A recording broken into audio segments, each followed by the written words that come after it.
If you're in college right now getting a computer science degree, you need to know this.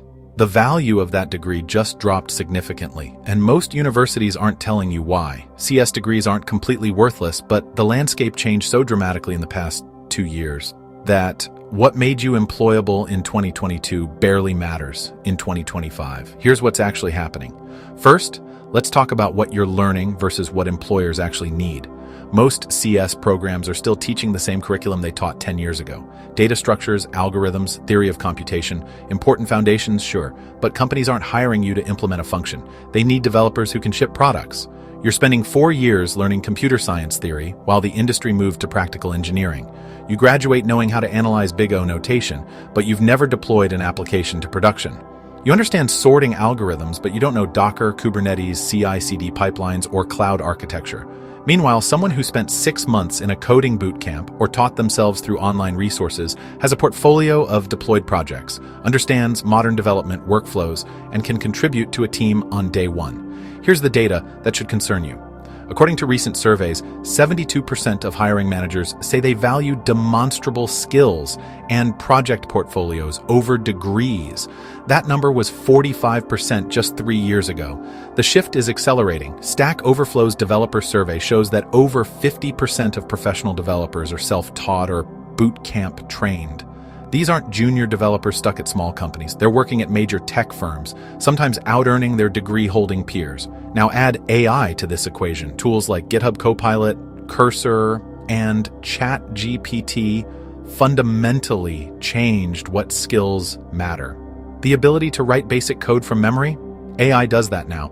Remembering syntax across multiple languages? Irrelevant when AI auto-completes it for you. What matters now is knowing what to build, how to architect systems, how to review AI-generated code for bugs and security issues, and how to solve problems AI can't handle. These are skills you develop through experience, not through textbooks and lectures. Entry-level positions are starting to disappear. Companies used to hire junior developers expecting to train them for 6 months. Now they're asking, why train humans when AI can generate code?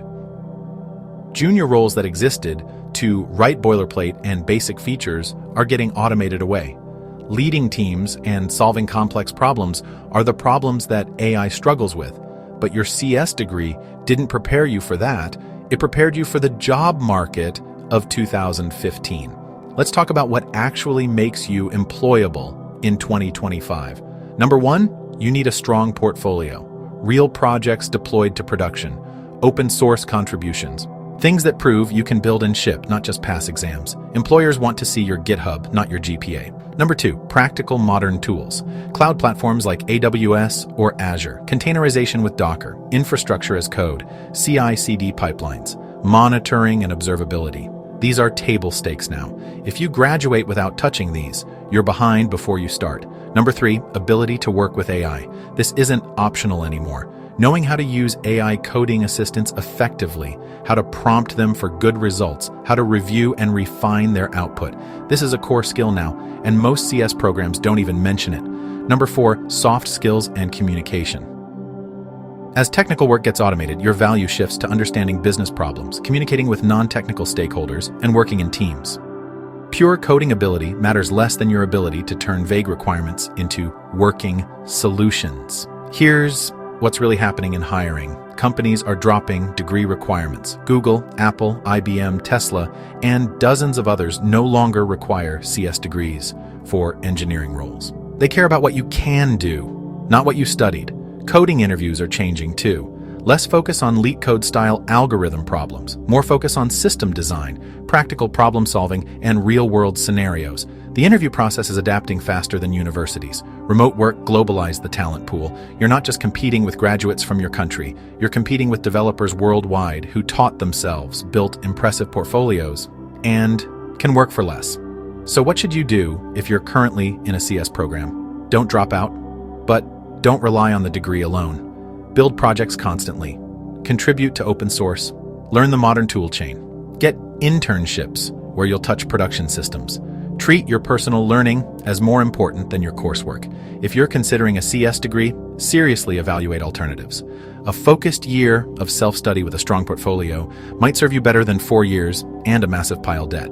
Boot camps are hit or miss, but the good ones teach practical skills faster than universities. If you already graduated and you're struggling to get hired, the degree isn't enough anymore. You need to demonstrate current relevant skills, build things, deploy them, make your GitHub profile more impressive than your resume. The uncomfortable truth is that CS degrees are optimized for a job market that no longer exists. They're not worthless, but they're definitely not sufficient. The students who succeed are the ones who realized this early and supplemented their education with real-world experience. The industry has moved on. The question is whether you're moving with it or relying on credentials that matter less every month. Adapt or get left behind. That's the reality of tech in 2025.